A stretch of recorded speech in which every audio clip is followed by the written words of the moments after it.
Ayan. So, magandang araw mga kababayan, and this is Divine PH.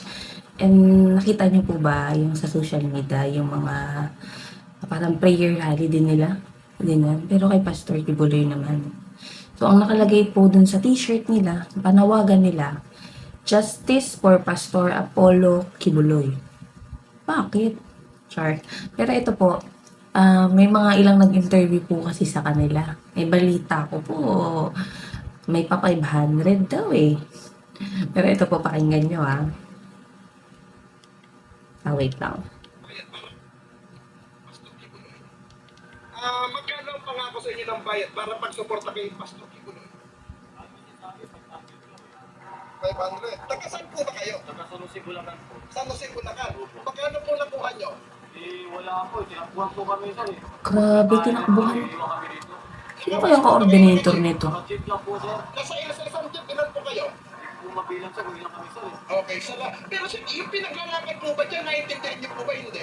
Hindi ko maintindihan sir. Basta ang usapan, Ang usapan sir. May 500. May 500 ang bayan. 500. Po. Okay. Ayan. Credits po sa may-ari ng video. Hindi ko rin alam kasi sinend lang sa akin ito ng kaibigan ko, no? So, ayan. Ito yung mga hiling ng mga rallyista, no? Yung mga sumasama sa mga ganyan. Hindi nila alam kung ano ba talaga yung pinaglalaban nila.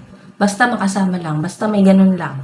Well, hindi naman natin masisisi ang mga kababayan natin, di ba? Instant yun eh. Kaso, ang problema, tinakasan pa sila. For sure.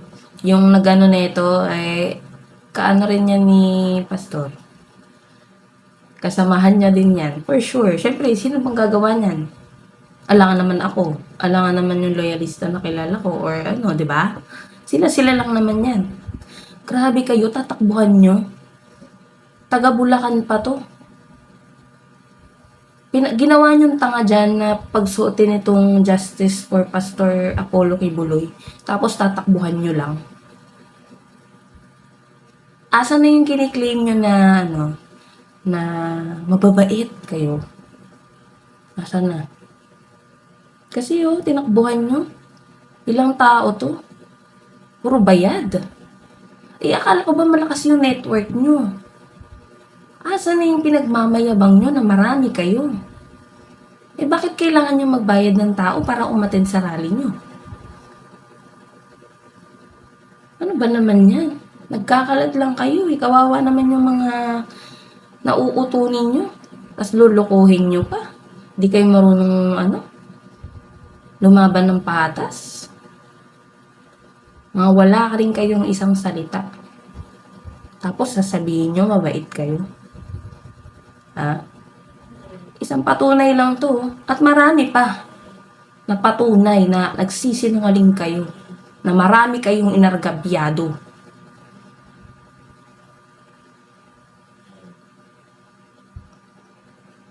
Ewan ko bakit marami pa rin naniniwala dyan sa self-proclaim na appointed son na yan.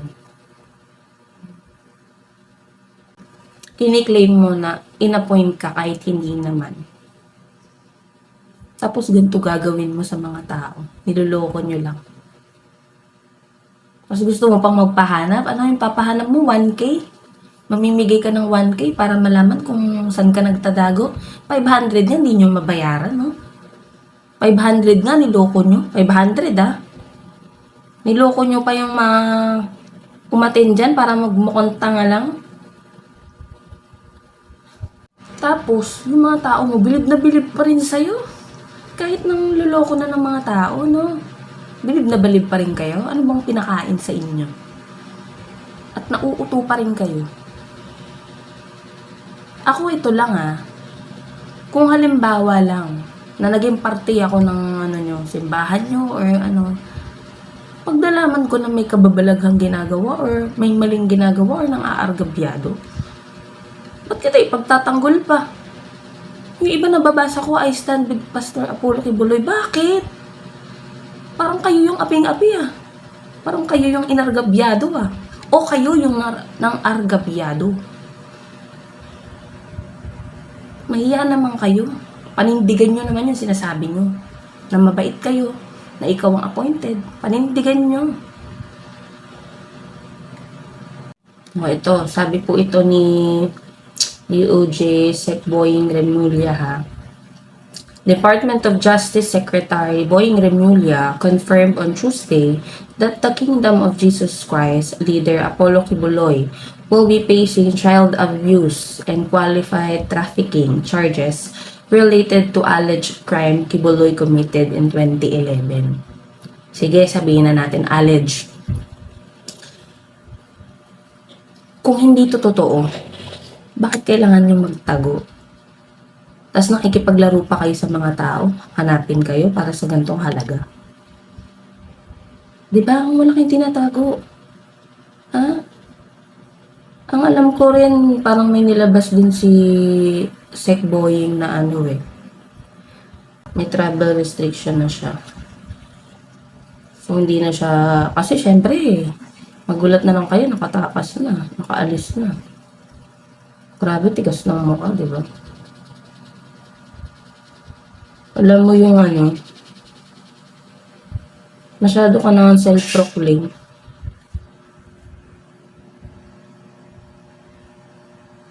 Pag tumakas ka, pinatutunayan mo lang na totoo lahat. Guilty ka.